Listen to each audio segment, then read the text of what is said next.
আচ্ছা, খণ্ডঘোষ বিধানসভার সালুন খুব বিখ্যাত। এখানকার ভূমি রাজনৈতিকভাবে অত্যন্ত পরিপক্ক।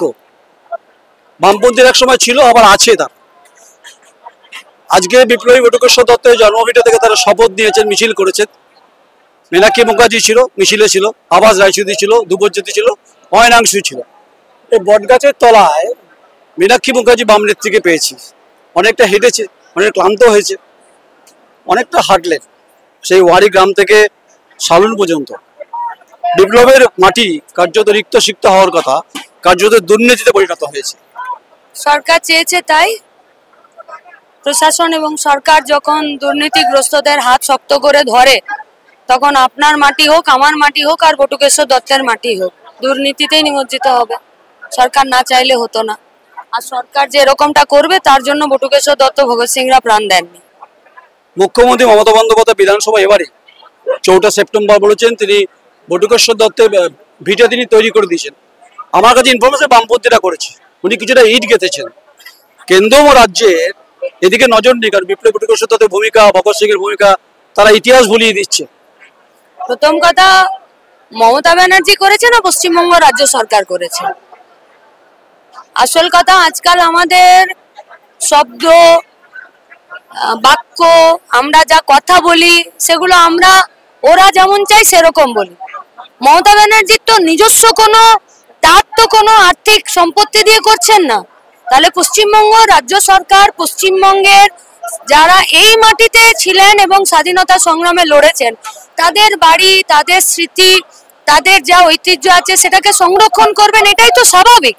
তাহলে এটা আমি করেছি, এর আবার ঢাক পেটানোর কি আছে? প্রথম কথা বুঝলাম না।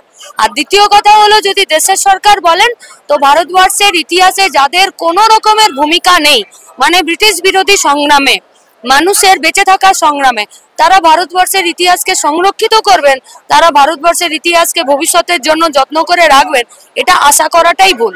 তাই তৃণমূল বিজেপির বিরুদ্ধেই ভারতের গণতান্ত্রিক যুব ফেডারেশন, বামপন্থী ছাত্র, যুব, মহিলা, কৃষক, ক্ষেতমজুর সবার লড়াই। কিছুটা দূরে সুবলদা গ্রাম আছে, বিপ্লবী রাসবিহারী বসুর জন্মস্থান।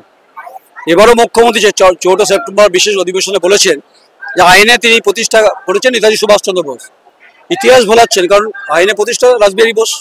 ভোলাচ্ছেন না, জানে না, আপনি কি করে বুঝবেন? জানে না, তাও তো হতে মানুষ তো জানতে চায় উনি। আরে সবাই যদি এবারে মুখ্যমন্ত্রী কি বলেন সেইটা শুনে টোলের মতন শ্রুতি দিয়ে শিখতে চায়, তাহলে মানুষকে বলবো যে ভাই, আপনাদের নিজেদের দায়িত্ব নিজেরাই নিন। তাহলে আমাদের দেশের এত বড় বড় লাইব্রেরি আছে, এত সব স্বনামধন্য ইতিহাসবিদ আছেন, স্বাধীনতা সংগ্রামী আছেন, ওরা সব 7 পাতার তলে চলে গেল। আর মুখ্যমন্ত্রী মমতা ব্যানার্জি যা ভাষণ দেবেন সেইগুলো থেকে পশ্চিমবঙ্গের বাচ্চারা শিখবে। এখান থেকে তোরকোনা খণ্ডঘোষ বিধানসভা, এটা আওয়াজটা জোরেই বলতে হবে, মানুষের কোলাহল রয়েছে। রাসবিহারী ঘোষের জন্মস্থান। তিনি ভারতবর্ষের বিখ্যাত আইনজীবী, তিনি জাতীয় কংগ্রেস ছিলেন। তার বাড়িটা কার্যত পৌর বাড়িতে পরিণত হয়েছে। একটা মূর্তি আছে, সরকার বলছে করেছি। এখানকার বিধায়ক আমার প্রশ্ন, নিশ্চয় আপনিও করবেন, যে ভাই বিপ্লবী রাসবিহারী ঘোষের বাড়ি, বিপ্লবী রাসবিহারী বোস নয়, সে বাড়ির সংস্কার হলো না কেন? এ প্রশ্ন তো আপনারও থাকবে। দেখুন, যারা রেশনের চাল চুরি করে, আবাস যোজনার ঘর চুরি করে, 100 দিনের কাজের টাকা লুট করে, সারের কালোবাজারি করে, দামোদরের নদী বালি মাটি চুরি করে, তাদের কাছে আপনি রাসবিহারী খুঁজছেন। রাসবিহারী খুঁজতে গেলে পশ্চিমবঙ্গে বামপন্থীদেরকে নিয়ে আসতে হবে। এখানে প্রধান শিল্প জানেন? খণ্ডঘোষের মাটি। মানুষ কি শিল্প চায় আগে সেটা জানতে হবে। আমি আবারও বলবো, ভুবনের ভার দেওয়া নেই। তৃণমূল বিজেপি কি রাজনীতি প্রতিষ্ঠা করতে চাইছেন তার প্রচার করা। প্রধান শিল্প বালু। মানুষের কাছে জানতে চান মানুষ কি চাই। আমি আবারও বলছি, মিডিয়ার কাছে ভুবনের ভার নেই তৃণমূল বিজেপির রাজনীতিকে প্রতিষ্ঠিত করার। না, মিডিয়ার কাছে ভুবনের ভার নেই, ঠিক কথা বলছেন, কিন্তু আমাদের দায়িত্ব আছে। আমি তো সবসময় বলি, তৃণমূল বিজেপির রাজনীতিকে প্রতিষ্ঠা করার ভুবনের ভার মিডিয়ার নেই। মিডিয়ার মানুষ কি চাইছে সেটা প্রতিষ্ঠিত করার ভুবনের ভার না, তার থেকেও বেশি কিছু যদি ভার আছে সেটা মিডিয়ার আছে। মিডিয়া আজকে সেই রোল প্লে করুক, আমরা এটাই চাইবো, সব রকমের সহযোগিতা থাক। আপনাকে আমি কথা দিতে পারি, বামপন্থীরা অনেকে জানে আমি বিভিন্ন সময় শাসকের বিরুদ্ধে সংবাদ করি। আর ইনফরমেশন আপনাকে দিই, ওয়ারি উচ্চ বিদ্যালয়, যেটি বটুকেশ্বর দত্তের জন্মস্থানে ভোকেশনাল কোর্সে আর্থিক দুর্নীতি, সে সংবাদ পরিবেশের দাবি করেছি। হাইকোর্টে মামলা চলছে। উপপ্রধান হাসানুজ্জামান নাম করেই বলছি, আর যে মঈনুদ্দিন কর্মদক্ষ, তারা ইনভলভ। একটা বিদ্যালয় যার স্মৃতি জড়িয়ে আছে বটুকেশ্বর দত্তে, ভোকেশনাল কোর্সে আর্থিক দুর্নীতি, হেডমাস্টারের নাম জড়িয়ে যাচ্ছে। দেখুন, আমি আপনাকে ব্যক্তি আক্রমণ করতে চাইনি। মিডিয়া বলতে সমগ্র প্রচার মিডিয়া, আমরা তার কথা বলছি। সেখানে আপনাদের মতন যারা আছেন, যারা মাটির কথা বলেন, মাটিতে থাকা মানুষের জীবন যুদ্ধের কথা বলেন, আপনাদের কথা কি মেইনস্ট্রিম মিডিয়া প্রাধান্য দেয়? নাকি আপনাদের এই মিডিয়াকে সঙ্গে করে আপনাদের যা জীবন জীবিকা, আপনাদের যা প্রত্যেক দিনের শ্রম, তাকে কি গুরুত্ব দেয়? আমরা সেই মিডিয়ার কথা বলছি। ফলে আপনি একটা বিধায়ক, একটা তৃণমূলের প্রধান, একটা বিজেপির এমপির কথা বলবেন না। পশ্চিমবঙ্গের গোটা রাজনীতিটা আজকে গুন্ডারাজের রাজনীতিতে পরিণত হয়েছে। সেখানে একটা ভোকেশনাল বলছেন, আপনি যে কোনো একটা মাটির মানে ধুলিকণা তুলে দেখুন, পশ্চিমবঙ্গের রন্ধ্রে রন্ধ্রে আজকে দুর্নীতি হয়েছে এবং দুর্নীতির সামাজিকীকরণ হয়েছে। তার বিরুদ্ধে লড়তে গেলেই তো বামপন্থীরা মার খাচ্ছে।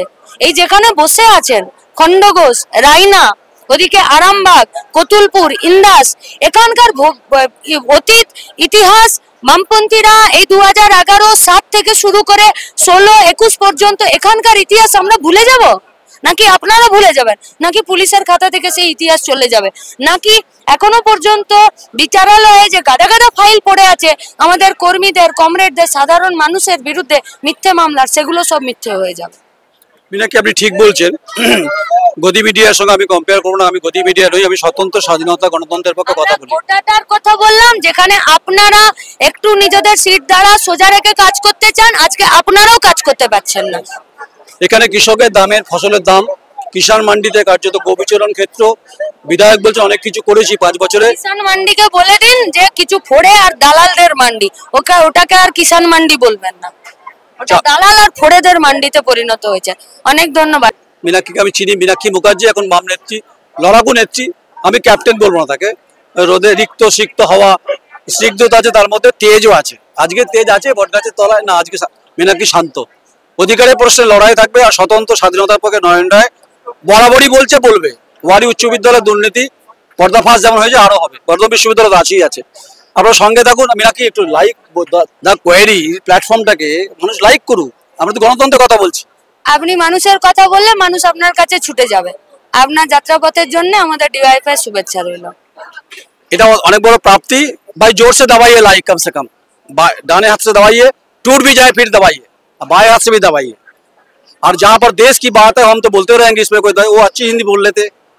আপনারা সঙ্গে থাকুন, দেখতে থাকুন, গালাগালি করবেন না আমাকে। আমি নয়ন রায়, আমার চিত্র সাংবাদিক ঐন্দ্রিলা ব্যানার্জি, সালুন, খণ্ডঘোষ। নমস্কার।